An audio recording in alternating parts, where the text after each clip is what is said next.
Yo guys, it's your boy Bojack back with another football YouTube guiding tips video, and today what I'm going to be showing you is based around tactics, formations, play styles,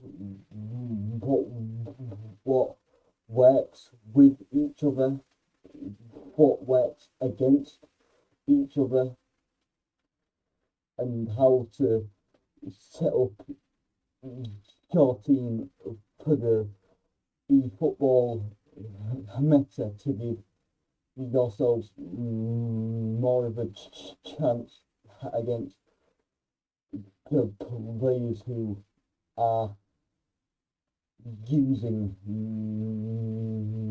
meta and are aware of how to exploit it. Enjoy. So guys, we'll start off with tactics and formations. First of all, you want to pick out meta formation, and in my opinion, the easiest and most reliable way to pick the current meta formations out is going on E-League and checking top 100 for players in your own play style, whether you play quick counter, whether you play long ball counter, whether you play possession, all of them. You might want to adjust your formations and also your instructions based off what you are playing. So you click on a profile, and as you can see, he's playing something similar to what I am in quick counter.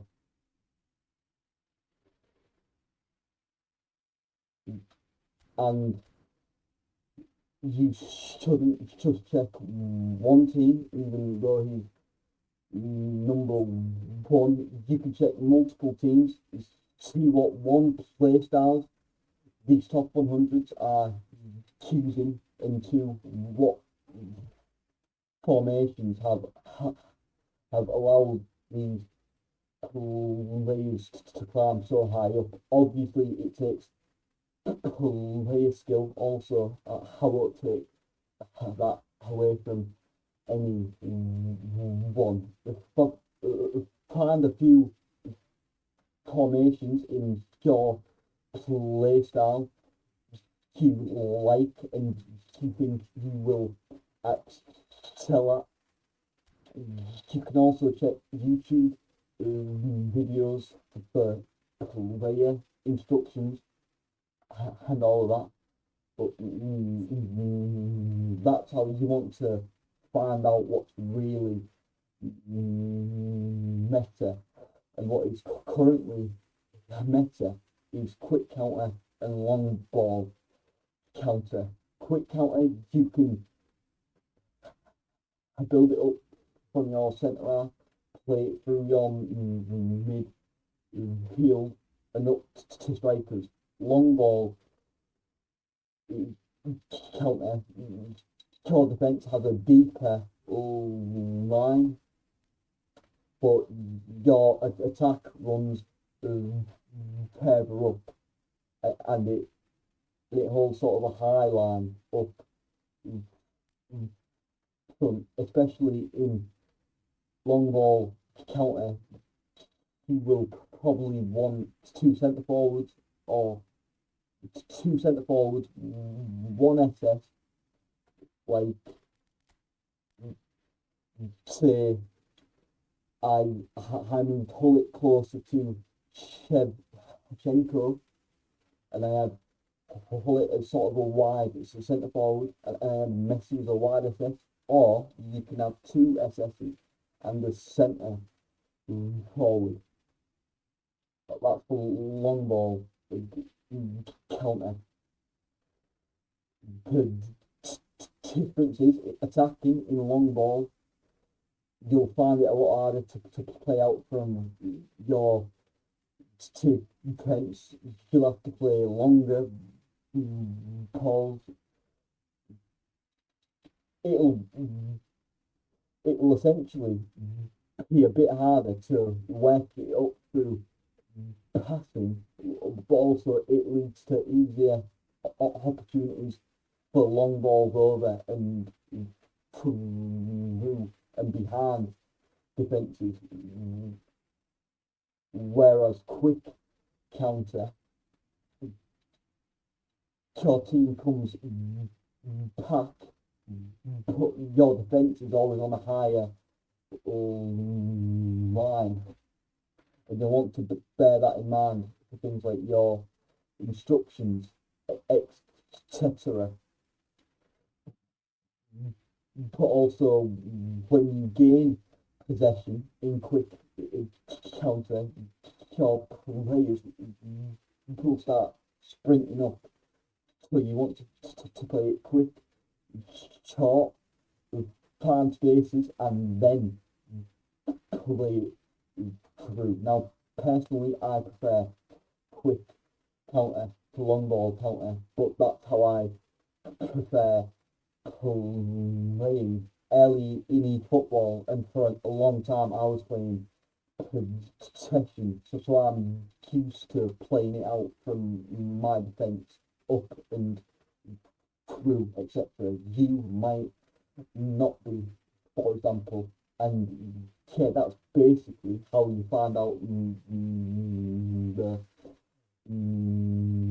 meta and what is meta. However, bear in mind, meta will change, so you want to keep an eye out if things are feeling different, etc. Next tip is how to set up your team and instructions. Once you've found your meta and you found the formation you like and can excel in, now it's a case of finding a balanced team and using individual instructions and also sub tactic to really piece it all together. For example, notice how in tip 1 I was talking about how quick counter is a higher line than long ball counter. However, I'm only playing one DMF, which is Edgar Tavids. So how I've adjusted to having a high line is I've put Edgar on teeth line. He sits back all. So that means although quick encounter is made for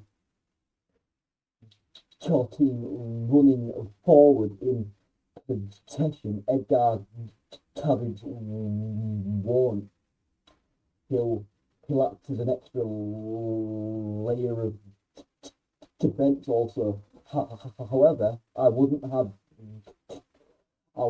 decline on him in long ball counter. I'd have him on defensive in long ball counter, and that's because in long ball counter, your defence line is already very deep. So what would happen, or what I've experienced, is it would leave a hole where both Bellingham is and where Griezmann is, which you don't want to happen. You don't want to allow your opponent's space at the halfway line to pick out long balls, to think about the best route of attack in the current attack. You want to put them under pressure. You don't want to give them a chance to think, and that's what you want to bear in mind. Also, counter target on my main centre forward, just so I always have an option to either clear it to or play a square ball up to him if I'm under pressure.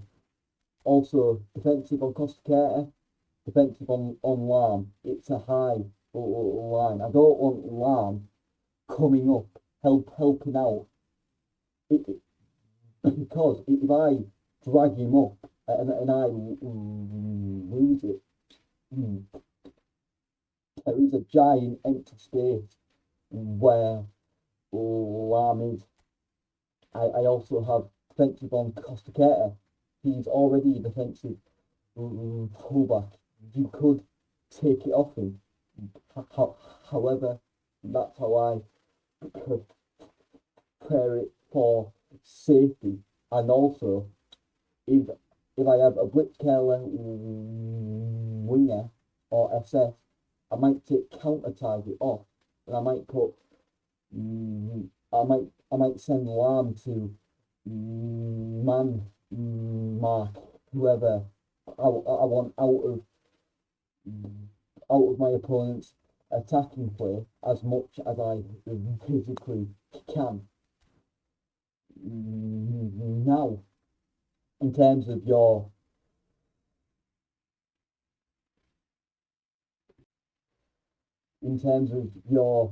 sub tactic, what you really want is a sub tactic formation which is quite different from your normal formation and to what will counteract an opponent who's playing a formation which will counteract your original. Say number one in the world is playing the exact same starting formation as QR.